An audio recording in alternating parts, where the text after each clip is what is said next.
Finalmente si ritorna al pane vin. Finalmente, mancava 3 anni, quindi una tradizione nostra, a parte le polemiche che ci sono sui giornali, una tradizione da portare avanti e speriamo di portarla avanti perché capisco PM10, tutto quanto che ci va dietro, però è una tradizione che io soprattutto da bambino ho vissuto. Sì, tutti quanti insomma l'abbiamo vissuta e ci piacciono queste cose, non saranno 4 tizzoni ad aumentare sicuramente il PM10. Tutto a posto? La Proloco del gran lavoro, il sindaco è orgoglioso di tutto ciò, mi pare bene, no? Sì, tutto a posto, siamo a gran lavoro, baruffa per fare il brulè, i salsicce stanno venendo avanti, la pancetta anche, la cioccolata calda anche, aspettiamo i tedofori per dare il via al pane vin con il suono dell'Ave Maria della chiesa. Quindi mercatino, pane vin e adesso si punta verso l'estate. Adesso puntiamo a primavera, ci potrebbero essere sorprese, non dico altro.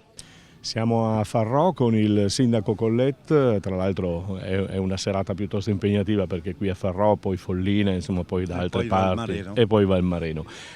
Sono ritornati i falò, sono ritornati i pane vin, ben vengano. Finalmente ritorniamo alle nostre tradizioni. E vorrei aggiungere che chi si sta preoccupando dell'inquinamento di questa sera forse ha sbagliato un po' strada.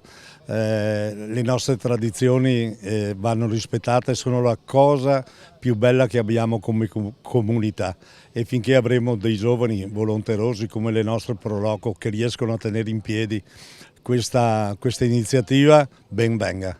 Sì, guarda, io sono 2 volte soddisfatto perché mi sono impegnato non solo come amministratore ma anche come professionista perché Farò meritava di avere questo centro nel quale loro finalmente possono sviluppare le loro attività in piena tranquillità perché tutto è in regola e tutto è a posto.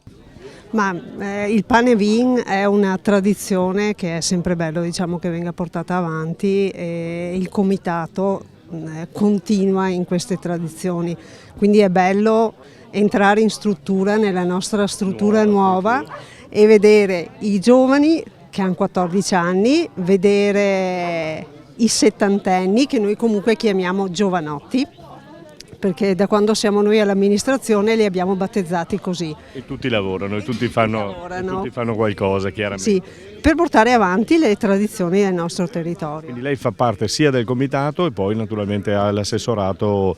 Diciamo che è molto interessante il rapporto con le associazioni a Follina. E a Follina abbiamo tante belle associazioni che tengono in piedi tutte le varie realtà del comune, quindi il comitato in primis di cui faccio parte, ma anche la Proloco di Valmareno come la Proloco di Follina e tante altre piccole associazioni che promuovono il nostro territorio.